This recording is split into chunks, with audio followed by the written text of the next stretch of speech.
Wyoming winds howled like starved coyotes when the Union Pacific No. 4 hissed into the Cheyenne Depot, belching thick black smoke against a bruised autumn sky. Wyatt Hyeso stood on the splintered platform, clutching a crumpled letter from a meek, God-fearing Ohio farm girl who promised to mend his shirts and quiet his lonely ranch. He expected a fragile dove in calico, but when the iron doors parted, the woman stepping through the steam wore a tailored emerald riding habit, a cold, calculating gaze, and a leather trunk heavy enough to hide a formidable arsenal. Wyatt didn't know it yet, but the simple life he prayed for had just been derailed forever. Sheldon Hyeso was a man carved from the rugged, unforgiving landscape of the Wyoming Territory. At 32, his face was a map of sun-browned leather and lines etched by brutal winters and merciless summers. He owned 3,000 acres of prime grazing land along the Sweetwater River, a sprawling spread known as the Broken Yoke. He had 36 head of cattle, 5 loyal ranch hands, and a silence in his homestead so profound it sometimes felt like a physical weight pressing against his chest. He needed a wife, not a fragile flower to put on a pedestal, but a partner, a woman who understood the language of frost and drought, who could keep a hearth burning when the blizzards buried the world in white. For 6 months, he had corresponded with Clara Caldwell, a woman whose name he found in a matronly matrimonial advertisement placed in the Street Louis Post-Dispatch. Her letters, penned in a delicate, sloping hand, spoke of her quiet life in an Ohio parsonage, her devotion to scripture, and her desire for a simple, honest life away from the crowded, soot-stained cities of the East. She sounded perfect, predictable, safe.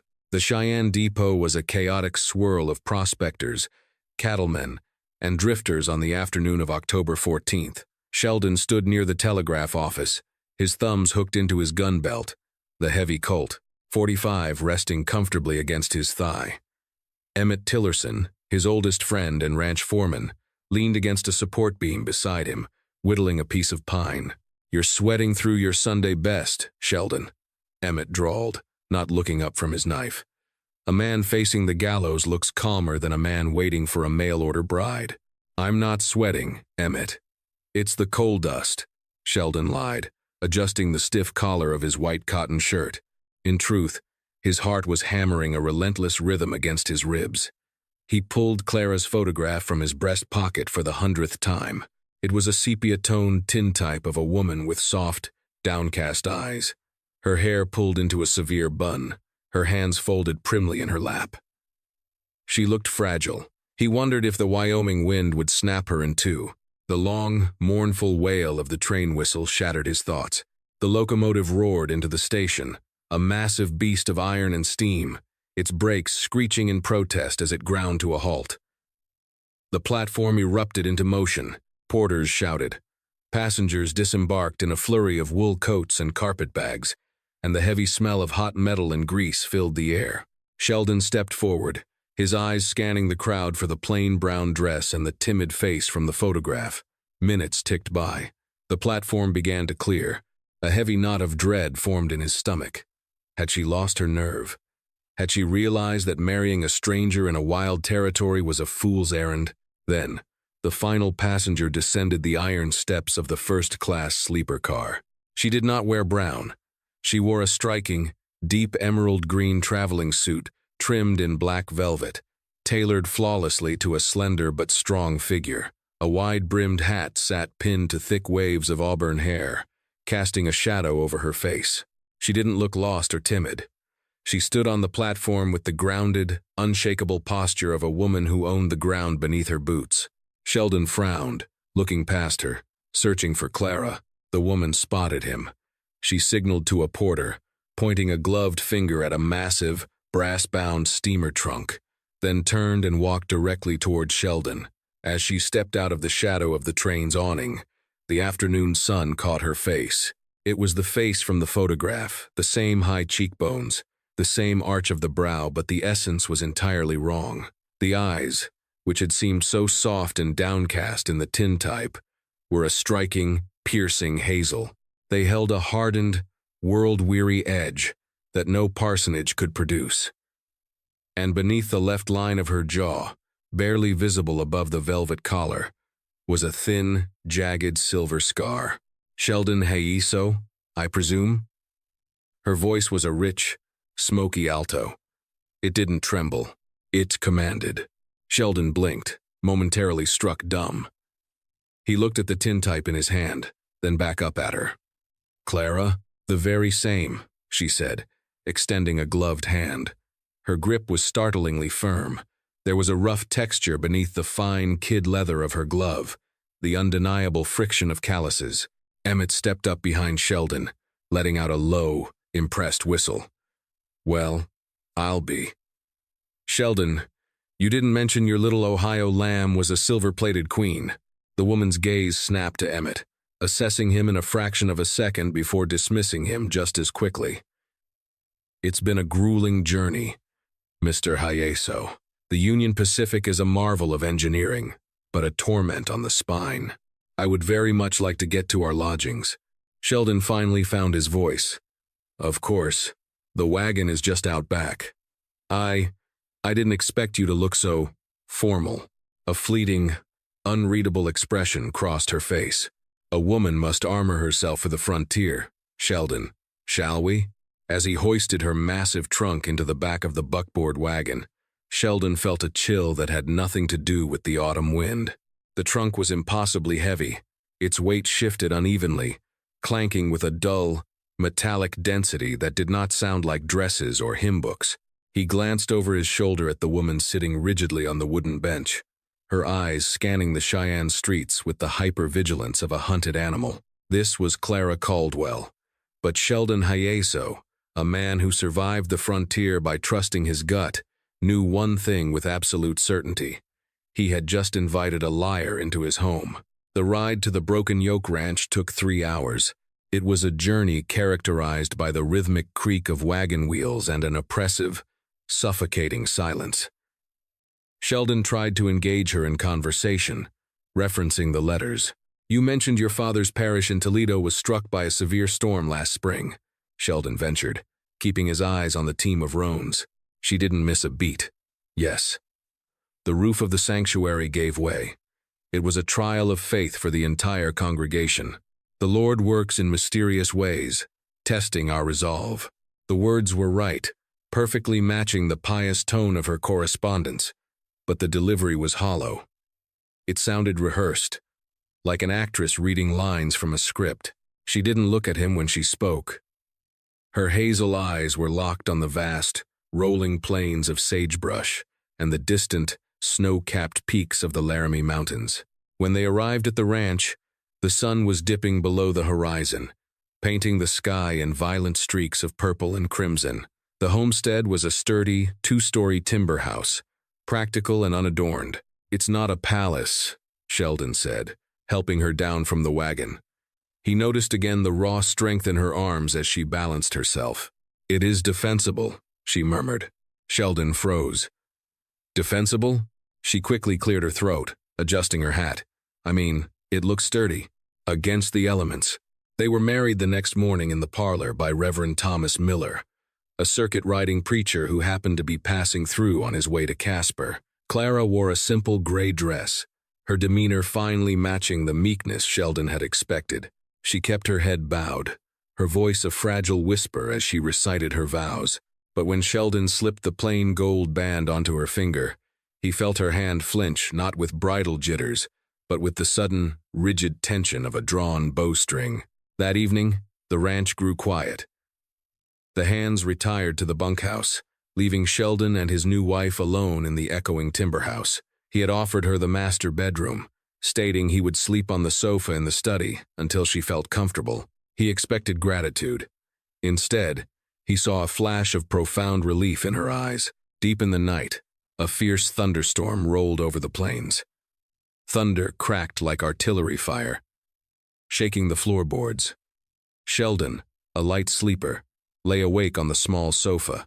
During a particularly violent crack of thunder, he heard a muffled crash from the bedroom upstairs.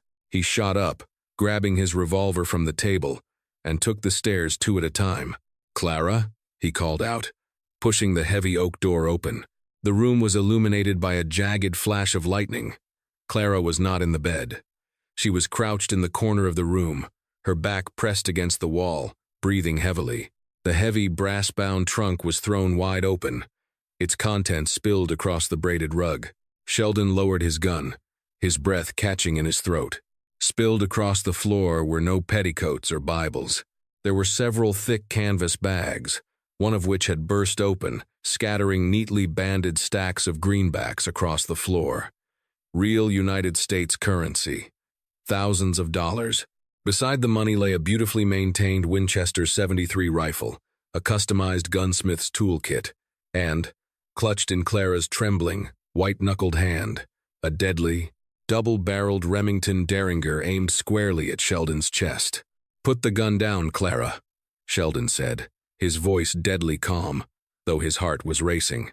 She didn't lower the weapon. Her eyes were wild, darting around the room as if the shadows themselves were closing in. The meek farm girl facade was entirely gone. In her place was a woman cornered, dangerous, and desperate. "Who are you?" Sheldon demanded, taking a slow step forward. "Don't move, Hayeso," she hissed, the smoky alto replaced by a sharp, lethal command. "I will put a hole in you. I swear to God." "I don't doubt that," Sheldon said, carefully holstering his own weapon to show he meant no harm. "But if you shoot me, my men will hear it. You won't make it to the stable. Now, I'm going to ask you one more time. Who are you?" Because the woman who wrote those letters wouldn't know the first thing about a Remington. Slowly, the adrenaline seemed to drain from her. The Derringer trembled, then slowly lowered until it rested on her knee. She closed her eyes, letting the back of her head hit the wooden wall with a soft thud. "Clara Caldwell is dead," she whispered, the words barely audible over the drumming rain. Sheldon felt the floor drop out from beneath him.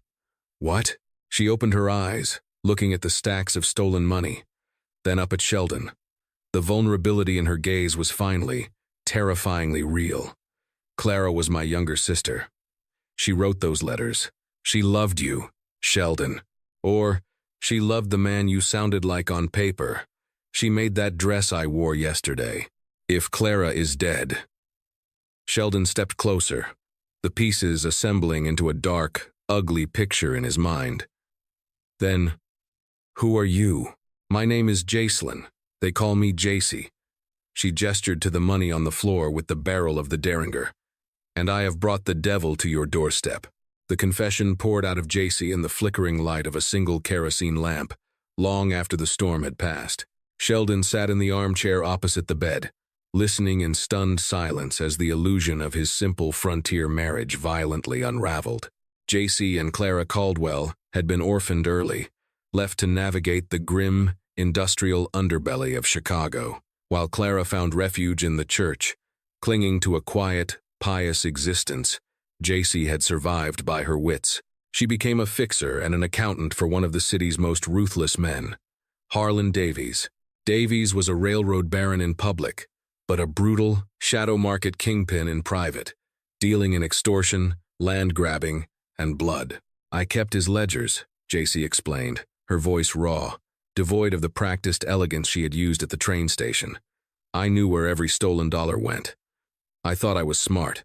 I thought I was indispensable." She traced the jagged scar on her jawline. "Harlan taught me otherwise when I tried to leave." 6 weeks ago, Jacy had discovered Harlan's plan to violently evict a settlement of farmers in the Dakota Territory to lay down a new spur line. Disgusted and fearing for her own soul, she stole his primary ledger, the book that could hang him along with $20,000 of his extortion money, intending to flee to Canada. "But he found out faster than I anticipated," Jacy said, a tear finally escaping and cutting a clean path down her dust-smudged cheek. "His men came to our boarding house. I wasn't there. Clara was." Her voice broke, a jagged sob escaping her throat. She was packing her trunk. "She was getting ready to come to you, Sheldon. They didn't care who she was. They wanted the ledger. They beat her. She died in my arms 2 days later." Sheldon felt a cold, hard rage building in his chest. The sweet, Innocent woman from the letters, the woman who had baked him imaginary pies in her prose and promised to pray for his cattle, had been murdered for simply being in the same room as her sister's sins. I buried her, JC whispered. I took her ticket. I took her letters. I took her name. I thought if I could disappear into the Wyoming wilderness, become a rancher's wife, Harlan would never look for a ghost. Sheldon stood up, pacing the length of the room. The money, the gun, the tailored clothes, it all made a terrifying sort of sense now. So you used me. You used a dead woman's promise to build a fortress for yourself. JC didn't flinch. She met his angry gaze head on. Yes, I used you to survive, and I would do it again. But I didn't plan on staying. Once the spring thaw came, I was going to leave you half the money and disappear further west. And what about Harlan Davies? Sheldon demanded, stopping in front of her. Men like that don't just write off $20,000 and a ledger that could put a noose around their neck. He doesn't know I'm here, JC said, though the confidence in her voice wavered slightly. The trail went cold in Omaha, but the frontier had a cruel way of proving liars wrong. 2 weeks passed. To the outside world, and to Emmett and the ranch hands, Sheldon and his new bride were simply adjusting to married life. JC proved to be a shocking anomaly on the ranch. She didn't know how to churn butter, and she burned the morning biscuits so badly the farm dogs wouldn't eat them. Yet, when a pack of timber wolves encroached on a birthing heifer in the north pasture, it was JC who stepped out onto the porch, leveled her Winchester, and dropped the alpha male at 200 yards in a howling crosswind. Emmett had watched her lower the smoking rifle. His eyes narrowed. Later, he pulled Sheldon aside by the stables. I ain't one to pry into a man's matrimonial business, boss, Emmett said, spitting a stream of tobacco into the dirt. But that woman of yours handles a repeater like a Pinkerton agent, and she sleeps with one eye open. She's running from something. She's fine, Emmett. Just had a rough journey. Sheldon had lied, though the weight of the secret was grinding him down. He found himself drawn to JC, not in the gentle way he had expected to love Clara, but with a sharp, dangerous fascination. JC was fierce, brilliant, and fiercely protective of the ranch's ledger books, reorganizing Sheldon's finances in a matter of days and saving him hundreds of dollars in supply costs. They were partners, yes, but bound by a lie and impending doom. The doom arrived on a Tuesday. Sheldon rode into Blackwood Creek to pick up supplies. He stopped by the local post office and sheriff's station. Sheriff Boyd Higgins, a portly man with a sharp mind hidden behind a lazy demeanor, flagged Sheldon down from the boardwalk. Morning, Sheldon, Sheriff Higgins called out, holding a telegraph slip in his hand. Got something here that might interest you. Or rather, the missus. Sheldon's blood ran cold. He tied his horse to the hitching post and stepped onto the wooden planks. What is it, Boyd? Telegram came over the wire from Cheyenne this morning, addressed to the local constabulary. Seems a private detective agency out of Chicago is offering a massive bounty, $5,000. The sheriff peered at the paper over his spectacles. Looking for a woman, auburn hair, scar on the left jawbone, name of Jacelyn Caldwell, wanted for grand larceny and embezzlement by a Mr. Harlan Davies. Sheriff Higgins looked up, his eyes locking onto Sheldon's. The easygoing town sheriff was gone, replaced by a man calculating the odds. Now, Sheldon, I recall your new bride got off the train looking mighty elegant, and I noticed a faint mark on her jaw when she signed the marriage registry. You wouldn't happen to know anything about this, would you? Sheldon stood frozen, the noise of the street fading away. The ghost hadn't stayed buried. Harlan Davies hadn't lost the trail. The devil had finally found the map to his doorstep. He had a choice to make in a fraction of a second. Give up the woman who had lied to him, who had brought a tempest to his peaceful life, or lie to the law and stand between an innocent woman and a ruthless slaughter. Sheldon looked the sheriff dead in the eye and placed his hand firmly on the handle of his Colt. Sheldon Hyeso did not blink. He kept his hand resting casually near his holster, his expression as unyielding as the granite peaks of the Laramies. He looked at Sheriff Boyd Higgins, a man he had shared campfires and bad coffee with for the better part of a decade. Boyd, Sheldon said, his voice slow and even. "My wife's name is Clara Hyeso now. She hails from Ohio, not Chicago. And as for that scar, she caught a bad burn from a cast-iron stove when she was a child. It's a sore subject. I'd appreciate it if you didn't bring it up to her." Sheriff Higgins studied Sheldon over the rim of his wireframe spectacles. The silence between them stretched, heavy with unspoken accusations and the ambient noise of the dusty street. Higgins knew Sheldon was a man of his word, a man who had never skirted the law or harbored a fugitive. But $5,000 was enough money to make a saint lie, and enough to bring an army of devils down on a quiet town. "A stove burn, you say," Higgins murmured, folding the telegram and tucking it into his vest pocket. "Well, that's a tragic thing. You just ensure she keeps her face shaded when she comes to town." "Sheldon, this telegram, it wasn't just sent to me. It went out to every lawman, bounty hunter, and desperate fool from Omaha to San Francisco. Harlan Davies ain't a man who loses his property quietly. If this Jacelyn Caldwell is out there, hell is riding right behind her." "I'll keep that in mind, Sheriff," Sheldon replied. He unhitched his horse, the leather reins slick with his own nervous sweat, and swung into the saddle. "Good day to you." The ride back to the Broken Yoke was a blur of frantic calculation. The isolation Sheldon had once cherished now felt like a trap. If Davies's men found them, there would be no quick rescue, no neighbors to hear the gunfire. When Sheldon spurred his horse into the ranch yard, the sun was at its zenith, casting harsh, unforgiving shadows. Jacie was on the porch, a woven basket of mending in her lap, a domestic disguise she still tried to maintain during the daylight hours. But the moment she saw the lather on Sheldon's horse and the grim set of his jaw, she dropped the basket. Sheldon dismounted, tossing the reins to a confused ranch hand. He marched up the porch steps, grabbed Jacie by the elbow, and pulled her into the house, slamming the heavy oak door behind them. "They're close," Sheldon said, his chest heaving. "A telegram hit Blackwood Creek this morning. $5,000 on your head, dead or alive. Harlan Davies is broadcasting your description to every gun for hire in the territory." Jacie's face drained of color. The fierce, capable woman who had shot a timber wolf at 200 yards vanished, replaced by the desperate girl who had watched her sister die. She stumbled back against the parlor table, her hand flying to the silver scar on her jaw. "I have to leave," she whispered, her eyes darting toward the stairs where her trunk lay. "If I ride north to Montana, I can draw them away from you. I won't let Harlan's men burn this ranch down because of me." "You wouldn't make it 20 miles, Sheldon snapped, closing the distance between them. "The plains are wide open, Jacie. Men tracking a $5,000 bounty don't just look for women on trains. They watch the trails, the passes, the water holes. You ride out there alone, and you're a dead woman. And if I stay here, I'm a dead woman. And you're a dead man." She fired back, her voice breaking. Tears, hot and angry, spilled over her lashes.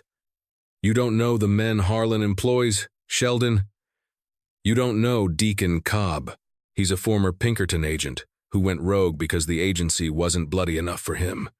He tracks people like animals. He will slaughter everyone on this land to get that ledger back." Sheldon reached out, gripping her shoulders. His calloused thumbs dug into her collarbone, anchoring her to the present. "Look at me," he commanded. She stopped struggling, her hazel eyes meeting his, wide with terror. "I built this ranch with my own 2 hands, Sheldon said fiercely. "I have fought off rustlers, blizzards, and drought. I didn't survive all that to let some city gangster come onto my land and take what's mine. I am not yours, Sheldon," she said, though the protest lacked conviction. "Our marriage is a lie." "Maybe it started as one," Sheldon replied, his voice dropping to a gravelly murmur. He realized, in that frantic moment, the absolute truth of his own heart. He didn't love the phantom Clara. He loved the fire, the grit, and the devastating honesty of the woman standing before him. "But you're my wife now before God and the law. And no man crosses the Broken Yoke perimeter with a gun and leaves breathing. Do you understand me?" Jacie stared at him, the panic slowly receding, replaced by a profound, shimmering awe. She nodded slowly. "What do we do?"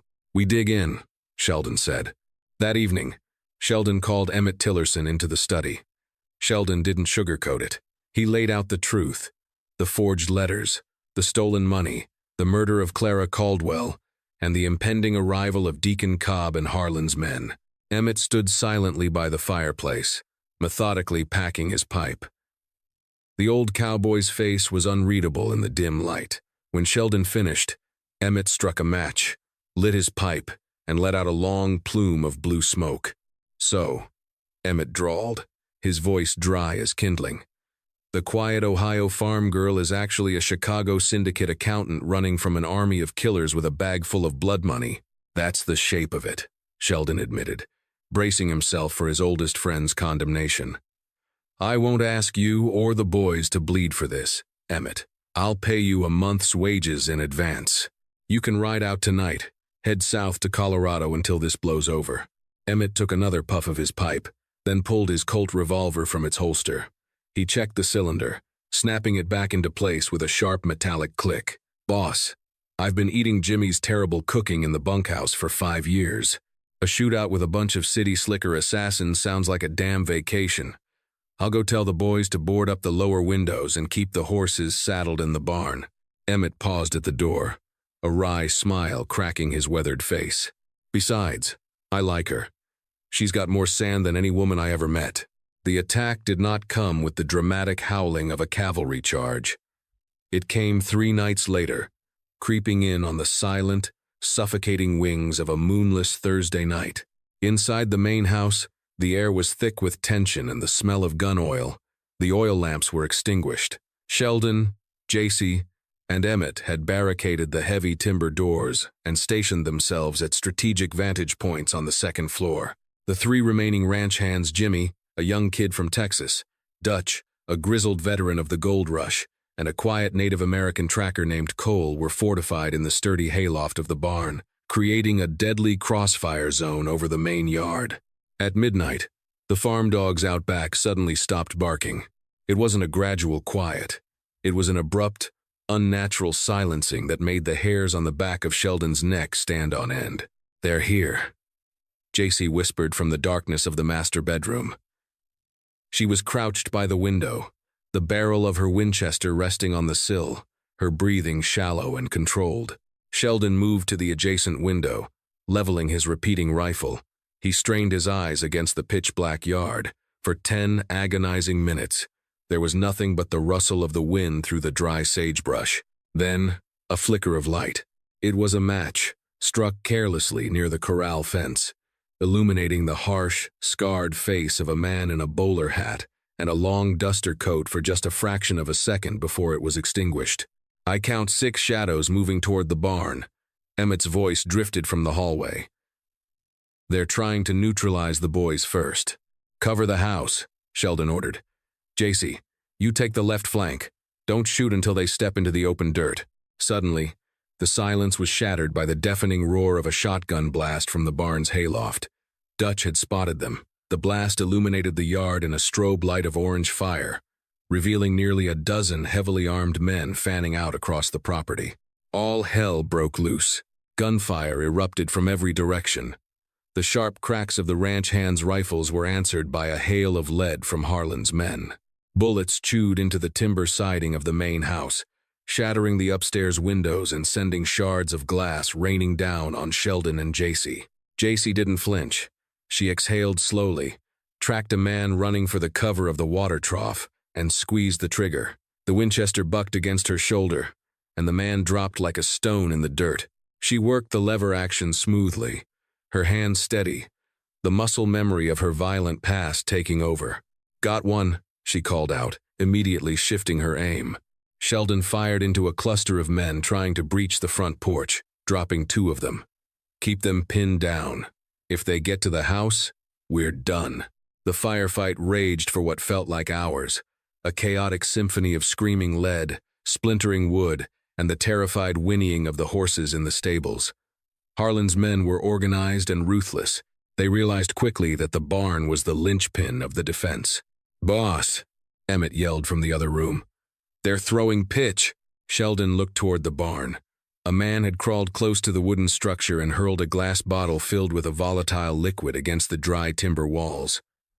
Another man followed up with a lit torch. Flames erupted instantly, crawling up the side of the barn with terrifying speed. The dry wood and the hay inside were a tinderbox. "The boys are trapped in the loft," Sheldon shouted, his heart hammering. "And the horses will burn alive." He turned to JC, his face illuminated by the flickering orange glow of the growing fire. "Keep them off me. I have to get to the barn doors." "Sheldon, no!" JC grabbed his arm, her eyes wide with terror. "It's a trap. They lit the fire to draw you out." "I can't let my men burn," Sheldon said, prying her fingers from his sleeve. "Cover me." Before she could stop him, Sheldon sprinted down the stairs. He unbarred the side door of the kitchen and threw himself into the night. The heat of the burning barn was already oppressive. He ran in a low crouch, dodging behind the woodpile, his Colt barking in his hand as he returned fire at the shadows in the yard. Bullets kicked up the dirt around his boots like angry hornets. He reached the heavy iron latch of the main barn doors and hauled them open. Smoke billowed out, thick and choking. "Jimmy, Dutch, Cole, get out of there!" Sheldon roared over the roar of the flames. The terrified horses were kicking their stalls to pieces. Sheldon grabbed a blanket, soaked it in a nearby rain barrel, and rushed in, throwing it over the head of his prized stallion to lead it out. As the horses stampeded out of the burning structure into the open night, Sheldon saw Dutch and Cole leaping from the low hayloft window, rolling into the dirt to avoid the gunfire. "Where's Jimmy?" Sheldon yelled, grabbing Dutch by his suspenders. Dutch coughed violently, wiping soot from his face. "He took a bullet to the leg." "Boss! He's pinned down near the back exit!" Sheldon turned to go back into the inferno, but a cold, metallic click sounded inches from his ear. "I wouldn't do that, Hayeso," a smooth, cultured voice said from the smoke. Sheldon froze. Through the drifting ash stepped a man wearing a perfectly tailored suit beneath a leather duster. He held a silver-plated Schofield revolver pointed directly at Sheldon's temple. The man had dead, unblinking eyes, like a shark navigating bloody waters. "You must be Sheldon," the man said, a cruel smile playing on his lips. "I am Deacon Cobb. Mr. Davies sends his regards. Now, you are going to tell that lovely thief of a wife to throw the ledger and her guns out the front door, or I am going to blow your brains out right here in the mud." From the second-story window of the house, JC watched the scene unfold through the sights of her rifle. She had the crosshairs lined up dead center on Deacon Cobb's chest, but he was standing too close to Sheldon. If she fired, the impact might trigger Cobb's reflexes, pulling the trigger on his own gun. She lowered the rifle, her breath caught in her throat. The fortress she had built was burning down around her, and the man she had come to love was seconds away from a bullet to the head. "JC!" Sheldon yelled, his voice carrying over the crackling flames. He stared up at the broken window, his eyes blazing with defiance. "Don't you give it to him, you hear me? You burn that ledger before you give it back to Davies." Deacon Cobb chuckled, pressing the barrel of the Schofield harder against Sheldon's skull. "Such touching frontier romance. You have 10 seconds, Jacelyn. 10 seconds, or your husband dies a hero's death. 10 seconds, Jacelyn." Deacon Cobb's voice echoed against the roaring inferno of the barn, sharp and pristine amidst the chaos of the gunfire. The silver-plated Schofield remained pressed relentlessly against Sheldon's temple. 9, 8, from the shattered second-story window, JC's mind raced faster than a telegraph wire. The heat of the fire was blistering, casting long, demonic shadows across the bloody dirt of the ranch yard. She looked at the heavy leather-bound ledger resting on the floorboards beside her. It was Harlan Davies's ruin wrapped in calfskin. It was also the only thing keeping Sheldon alive. 7, 6, Cobb taunted, his finger tightening on the trigger. He wasn't bluffing. Men like Cobb didn't negotiate. They orchestrated executions. JC made her choice. She didn't grab her Winchester. Instead, she snatched the ledger and a heavy, brass oil lantern that had miraculously survived the fusillade of bullets. She kicked the remaining jagged glass out of the window frame and stepped fully into the orange, flickering light, exposing herself to every hired gun in the yard. "Cobb!" she screamed, her smoky alto ripping through the night air, commanding the attention of the devil himself. Down in the mud, Sheldon strained his eyes upward, his heart hammering against his ribs. "JC, no! Get back inside!" Deacon Cobb chuckled, a dry, humorless sound. He didn't lower his weapon from Sheldon's head, but he tilted his chin upward. "Ah, the runaway accountant reveals herself. Throw it down, Jacelyn. And the guns." "You think I'm a fool, Deacon?" JC yelled back. She unscrewed the cap of the brass lantern, holding it precariously close to the exposed pages of the ledger. "You think I brought the only copy of Harlan's Sins to the edge of the world without a contingency?" Cobb's smile faltered. "Just a fraction. You're bluffing. You've been running scared since Chicago. I ran to buy time." JC lied, her voice dripping with an icy, unshakable confidence she had learned in the darkest back rooms of the syndicate. She needed a name, a real name, a specter that terrified men like Harlan Davies. "Do you know a man named Charlie Siringo, the Pinkerton detective? He's operating out of Denver now. Yesterday morning, I mailed a coded cipher to his private postbox. It translates every fake company, every bribe, and every shallow grave listed in this book." The mention of the legendary real-life detective, Charlie Siringo, sent a visible ripple of unease through the surviving mercenaries taking cover behind the water troughs. Even Cobb's dead eyes widened for a microsecond. Siringo was relentless. If he had the cipher, Davies was already a dead man walking. "If Sheldon dies," JC continued, tilting the lantern so a few drops of kerosene splashed onto the ledger's cover, "I burn this original right now. You go back to Harlan empty-handed, and Siringo brings the federal marshals down on his empire within the week. But if you let my husband go, I'll hand this over, and I'll give you the telegram routing number to intercept the cipher before it reaches Denver." It was a masterclass in misdirection. There was no cipher, there was no telegram, but in the violent, desperate mathematics of the frontier, a well-told lie was just as good as a loaded gun. Cobb's mind furiously calculated the odds. The hesitation was infinitesimally small, a mere shifting of his weight, a slight loosening of his grip on the Schofield. But for Sheldon Hyeso, a man who survived by reading the microscopic twitches of unbroken stallions and cornered predators, a fraction of a second was a lifetime. Sheldon didn't wait for Cobb to decide. With a violent, explosive surge of raw muscle, he threw his head backward, smashing his skull directly into the bridge of Cobb's nose. Bone crunched. Cobb howled, the Schofield discharging wildly into the night sky as he stumbled backward. "Emmett, now!" Sheldon roared, diving into the mud. From the roof of the main house, Emmett Tillerson rose like an avenging ghost. He had climbed out of a dormer window during JC's standoff. He leveled his Sharps rifle and fired. The heavy, .50 caliber slug caught one of Cobb's lieutenants squarely in the chest, throwing the man backward through the corral fence. The spell was broken. The yard erupted into absolute pandemonium. JC dropped the lantern, grabbed her Winchester, and provided blistering cover fire from the window.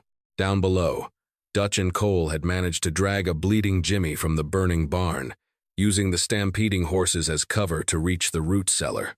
Sheldon scrambled through the muck, his hand closing around the grip of his dropped Colt. He rolled over just as Cobb, his face a mask of blood and fury, leveled his revolver to fire. Sheldon fanned the hammer of his Colt twice. 2 shots rang out in rapid succession, striking Cobb in the shoulder and the knee. The sophisticated assassin collapsed into the Wyoming dirt, screaming in agony. Seeing their leader fall and the defensive fire intensifying from the house, the remaining mercenaries broke. They were hired guns, not martyrs. They scrambled for their horses, disappearing into the pitch-black plains, leaving their dead and wounded behind. The siege of the broken yoke was over. Dawn broke over the Wyoming territory not with a gentle awakening, but like a slow, agonizing bruise spreading across the horizon. The sky painted itself in pale, sickly shades of lavender, and a dull, battered gold that offered no warmth against the biting autumn chill. The bitter wind swept across the plains, carrying with it the thick, acrid stench of spent cordite, charred pine timber, and the undeniable, heavy metallic tang of spilled blood. The deafening roar of gunfire that had completely consumed the night was gone, replaced by an eerie, ringing silence, broken only by the occasional crackle of dying embers and the low, pained groans of wounded men. The barn, once a towering symbol of the ranch's hard-won prosperity, was completely gone. In its place lay a smoldering, blackened foundation, a graveyard of warped iron hinges, collapsed beams, and gray ash drifting like snow. But the main house stood. It was battered, its timber siding riddled with 100 bullet holes, and its windows shattered into jagged, dangerous teeth. Yet it remained a stubborn, unyielding fortress against the wild. Wyatt Hyeso sat heavily on the edge of the splintered front porch, his long legs stretched out into the blood-stained dirt of the yard. He had a torn, soot-stained rag pressed tightly against a deep, angry graze on his left forearm. The white-hot sting of the wound served as a sharp, rhythmic reminder that he was still breathing. Inside the kitchen, the muffled sounds of Emmett's gruff voice echoed over the clinking of a whiskey bottle and the sharp hiss of metal tweezers as the old foreman dug a slug out of Jimmy's calf. Out in the ruined yard, the morning light revealed Cole and Dutch systematically securing a defeated, badly bleeding Deacon Cobb to the heavy spokes of a wagon wheel, pulling the ropes tight enough to ensure the assassin wouldn't be moving any time soon. The heavy oak front door groaned in protest as it was pushed open behind Wyatt. He didn't turn immediately, letting the cool morning air wash over his face before slowly looking back over his shoulder. JC stepped out onto the porch. She had taken a brief moment to wash the thick layer of soot and gunpowder from her face, revealing the pale skin beneath, but a deep, bone-weary exhaustion was etched permanently into the striking lines of her features. She still wore the deep emerald-green tailored riding habit she had arrived in just weeks ago, though the velvet trim was now torn, scorched, and irrevocably stained with the gray ash of their ruined livelihood. In her trembling hands, she carried the heavy, calfskin-bound ledger. It was the anchor that had dragged hell itself to the broken yoke. Wyatt watched her slowly descend the steps. She didn't look like the timid, God-fearing Ohio farm girl from the tintype photograph, the pious illusion she had hidden behind. Nor did she look like the ruthless, cold-blooded Chicago syndicate accountant who had manipulated her way into his home and his name. Stripped of her lies, her practiced defenses, and her tailored armor, she looked remarkably, heartbreakingly human. She looked like a queen of the plains who had fought a brutal war for a kingdom that wasn't hers, fierce, battered, and devastatingly beautiful in the harsh morning light. She stopped a few feet away from him, the ledger held out between them like an offering, or perhaps a formal surrender. Her chest rose and fell with shaky, shallow breaths. "The ledger," JC said, her smoky alto voice barely above a whisper, raw and entirely stripped of its usual commanding edge. "Harlan's men are scattered, and Deacon Cobb is broken. But Harlan himself is still sitting comfortably in his Chicago office. As long as this book exists, and as long as I draw breath, we will never truly be safe. They will just keep coming. Wyatt. Today it was a dozen men. Next month it could be 50. Wyatt didn't reach for the heavy book. He let his eyes trace the jagged silver scar along her left jawline, the brutal mark of her past, the physical proof of the survival instincts that had kept them both alive through the endless night. He slowly pushed himself up from the porch, his boots crunching against the broken glass littering the wooden boards. He stepped closer, ignoring the throbbing pain in his arm, and gently reached out with his uninjured hand. Instead of taking the ledger, he wrapped his calloused fingers warmly around her trembling wrist. JC shook her head, her voice cracking as she fought to maintain her composure.